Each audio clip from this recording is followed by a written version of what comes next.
Student, कल हमने dimensions फॉर्मूले किए थे कुछ और आपके कुछ रह गए हैं, वो उनको आज करते हैं। देखो डायमेंशन क्या होता है आपका, डायमेंशन की जो डेफिनेशन होती है वो क्या होती है, dimension are the powers to which the fundamental units are raised in order to express that derived unit of quantity. Dimension किसको बोलते हो आप, फंडामेंटल यूनिट्स की पावर्स को आप क्या बोलते हो, डायमेंशन बोलते हो। मैंने आपको ये कल बताया था, ठीक है। बट देखो जो फंडामेंटल यूनिट्स को पावर देनी पड़ेगी, क्यों पावर देनी पड़ेगी, क्योंकि जो आपकी क्वांटिटी होती है ना, क्वांटिटी की डिराइव्ड यूनिट को एक्सप्रेस करने के लिए फंडामेंटल यूनिट को क्या देनी पड़ेगी, पावर्स। देखो कल हमने क्या किया था, लेंथ किया था, मास किया था, टाइम किया था। लेंथ का सिंबल क्या होता है आपका एल, मास का सिंबल होता है आपका एम, और जो टाइम का सिंबल होता है वो क्या होता है आपका टी। जो टेम्परेचर होता है उसका सिंबल क्या होता है आपके पास के, क्योंकि जो उसकी यूनिट होती है वो क्या होती है केल्विन। इलेक्ट्रिक करंट का जो सिंबल होता है वो क्या होता है आपका एम्पियर, ठीक है। एम्पियर को आप किससे डिनोट करते हो, ए से। ल्यूमिनस इंटेंसिटी का जो यूनिट होती है वो क्या होती है कैंडेला, उसको आप सी से डिनोट करते हो डायमेंशंस में। अमाउंट्स की जो यूनिट होती है वो क्या होती है मोल, उसको आप MOL से रिप्रेजेंट करते हो। देखो अब देखो जर्नली आप किसको यूज करते हो, MLT की फॉर्म में आप किसको यूज करते हो, जो आपका डायमेंशन होता है उसको। वैसे जो ये वाली क्वांटिटी होती है ये भी आगे यूज़ होंगी, जो करंट, इलेक्ट्रिक करंट वगैरह, टेम्परेचर वगैरह, ल्यूमिनस इंटेंसिटी वगैरह, ये भी आपकी आगे यूज़ होंगी। अब देखो एरिया है, ठीक है, उसका आपको कोई ये बोले कि उसका क्या निकालो, डायमेंशन निकालो, ठीक है। एरिया क्या होता है आपका लेंथ इंटू ब्रेथ होता है, ठीक है, या फिर आप उसको ये भी बोल सकते हो कि लेंथ इंटू लेंथ, ठीक है।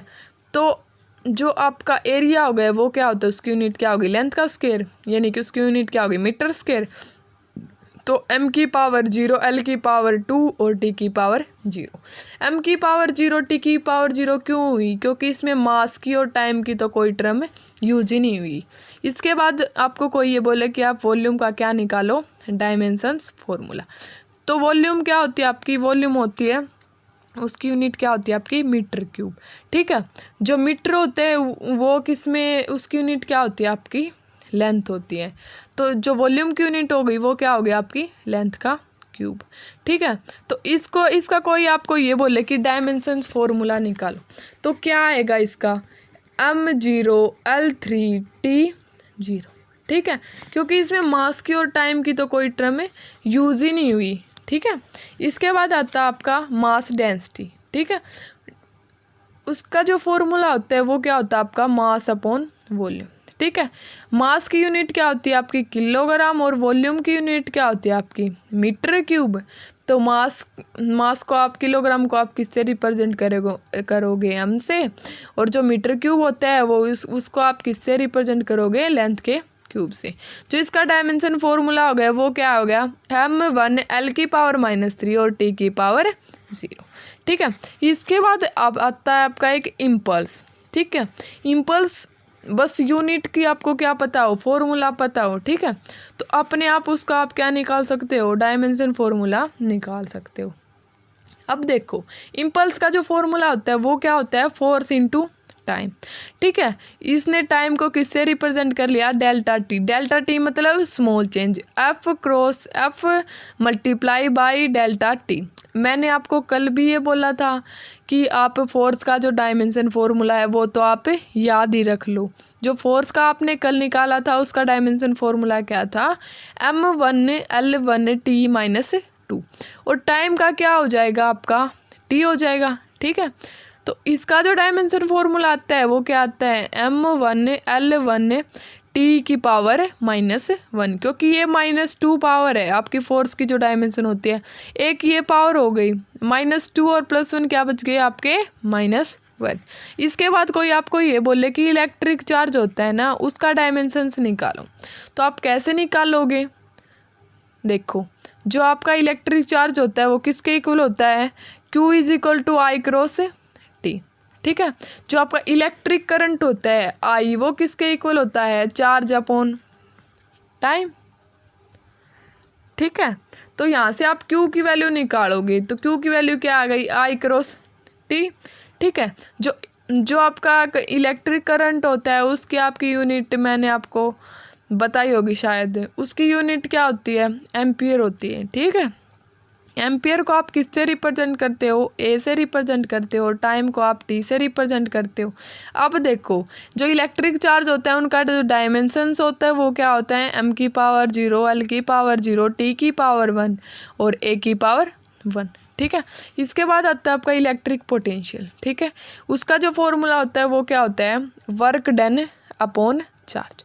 वर्क डन का जो फॉर्मूला होता है वो क्या होता है, मैंने कल आपको किया था डायमेंशंस, वो क्या होता है m1 l2 t-2। और जो आपका चार्ज होता है उसका अभी किया इलेक्ट्रिक चार्ज का, उसका क्या होता है आपका a और a मल्टीप्लाई टी, इसका AT हो गया। अब देखो इसका जो डायमेंशन आया वो क्या है इलेक्ट्रिक पोटेंशियल का, m1 l2, a की पावर ऊपर जाएगी तो -1, ठीक है। टी की पावर ऊपर जाएगी तो एक और माइनस हो जाएगी, -2 पहले से थी तो क्या आ जाएगी -3, ठीक है। उसके बाद आता है आपका इलेक्ट्रिकल रेजिस्टेंस, ठीक है। आपको ये पता है according to Ohm's law, Ohm's law क्या होता है आपका V = IR, ठीक है। आप यहाँ से क्या निकालोगे, R की वैल्यू निकालोगे, R की वैल्यू क्या आ गई यहाँ से ΔV/I। अभी आपने निकाल लिया इलेक्ट्रिक पोटेंशियल का डायमेंशन फॉर्मूला। आप यहाँ पे क्या कर दोगे, जो इलेक्ट्रिक पोटेंशियल का डायमेंशन है वो रख दोगे, और जो आपको पता है कि इलेक्ट्रिक जो चार्ज होते हैं उसका जो आपका डायमेंशन फॉर्मूला होता है वो क्या होता है, इलेक्ट्रिक चार्ज का होता है ए और टी। वो तो यहाँ से क्या आ जाएगा, यहाँ पे भी आपको क्या मतलब क्या यूज करना है, A/T। अब देखो according to Ohm's law V = IR, आपको R की वैल्यू निकालनी है ΔV/I। तो ΔV का डायमेंशन रख दिया आपने, I का डायमेंशन रख दिया आपने, तो यहाँ से क्या आ गया इसका जो रेजिस्टेंस है उसका डायमेंशन। इसके बाद आपको कोई ये बोले कि आप किसका डायमेंशंस निकालो, कैपेसिटेंस का डायमेंशन निकालो। कैपेसिटेंस क्या होता है आपका, आप ये जानते हो Q = CV, ठीक है। C की वैल्यू यहाँ से क्या आएगी, C = Q/V, ठीक है। अब देखो जो आपका चार्ज होता है उसका डायमेंशन ये होता है, ठीक है। जो इलेक्ट्रिक पोटेंशियल होता है उसका ये होता है डायमेंशंस। अब देखो आपको टेम्परेचर ग्रेडियंट बोले, उसका कोई आपको ये बोले कि आप क्या निकालो उसका डायमेंशन। जो टेम्परेचर ग्रेडियंट होता है उसका जो फॉर्मूला होता है वो क्या होता है, चेंज इन टेम्परेचर अपॉन में लेंथ। चेंज इन टेम्परेचर को आप किससे रिप्रेजेंट करोगे, ΔT से, और लेंथ को आप L से। और टेम्परेचर की आपको यूनिट क्या होती है, केल्विन, और लेंथ की क्या मतलब जो लेंथ होती है उसको आप L से रिप्रेजेंट करते हो। तो इसका यहाँ से डायमेंशन क्या आया, m की पावर 0, l की पावर -1, k की पावर 1 इंटू में t की पावर 0।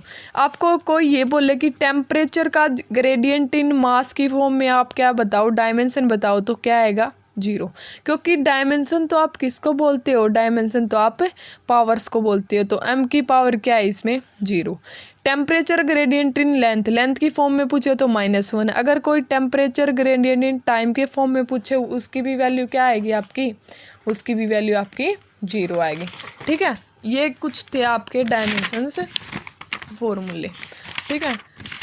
कुछ आपने कल किए थे, कुछ आपने आज कर लिए, कुछ और भी बचे हैं आपके। देखो अब आप निकालो डायमेंशन लेस क्वांटिटी होती है कोई, ठीक है। टॉर्क का भी नहीं निकाला है आपने। देखो टॉर्क क्या होता है आपका, टॉर्क होता है force into perpendicular distance. Force का मैंने आपको बताया था कि आपको याद करना पड़ेगा m1 l1 t-2 इंटू जो डिस्टेंस होती है उसका डायमेंशन होता है लेंथ। यहाँ से क्या आ गया m1 l2 t-2। जो स्ट्रेस होती है उसका डायमेंशन क्या होता है, फोर्स अपॉन एरिया। स्ट्रेस का फॉर्मूला आपका ये होता है, ठीक है। फोर्स का जो डायमेंशन होता है वो ये होता है m1 l1 t-2। एरिया क्या होता है आपका, लेंथ इंटू ब्रेथ, या फिर आप उसको ये भी बोल सकते हो कि लेंथ का स्क्वायर। यहाँ से m1 l1 t-2 over l2 क्या आ जाएगा, m1 l की पावर -1, क्योंकि ऊपर नीचे वाली पावर ऊपर जाएगी तो -2 हो जाएगा, और +1 पहले से था, तो m1 l की पावर -1 t की पावर -2। अब देखो आपको कोई ये बोले कि डायमेंशन लेस क्वांटिटी है आपके पास, ठीक है। उसका आप क्या निकालो, उसका आप निकालो, डायमेंशंस निकालो। देखो स्ट्रेन है, ठीक है। स्ट्रेन क्या होती है, उसका जो फॉर्मूला होता है वो क्या होता है आपका, change in length upon original length. तो change in length upon original length, तो लेंथ क्या हो जाएगी, ऊपर पावर जाएगी तो 1 - 1 क्या हो जाएगी 0, तो L की पावर क्या हो जाएगी 0। तो जो इसका डायमेंशन होता है वो क्या होता है m0 L0 T0, मतलब ये क्या होती है आपकी डायमेंशन लेस क्वांटिटी।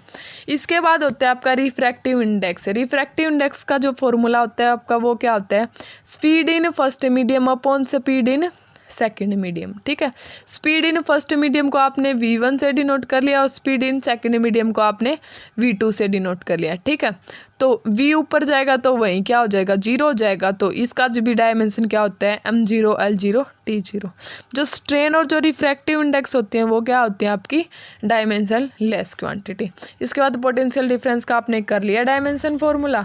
इसके बाद देखो जो वोल्टेज मान कांस्टेंट होता है उसका जो डायमेंशन होता है वो क्या होता है PV = KT, क्या होता है उसका फॉर्मूला। यहाँ से आप क्या निकालोगे, K की वैल्यू निकालोगे, K = PV/T।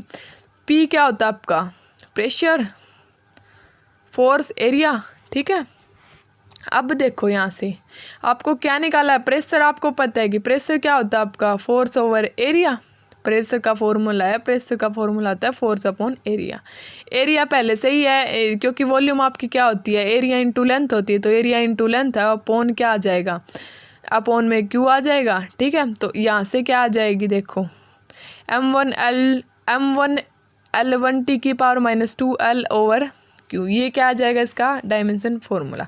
इसके बाद प्लैंक कांस्टेंट H होता है, उसका डायमेंशन कैसे निकलता है E = HF। ये क्या होता है, ये फॉर्मूला होता है। ठीक है, E होती है इसमें एनर्जी, H होता है इसमें प्लैंक कांस्टेंट, जिसकी वैल्यू क्या होती है 6.623 × 10⁻⁻34। ठीक है, अब क्या होती है इसमें फ्रीक्वेंसी होती है। ठीक है, यहाँ से आप H की वैल्यू निकालोगे तो क्या आएगी एनर्जी अपॉन फ्रीक्वेंसी।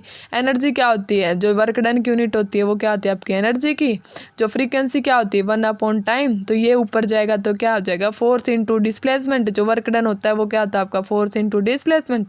टाइम ऊपर जाएगा तो मल्टीप्लाई में टाइम हो जाएगा।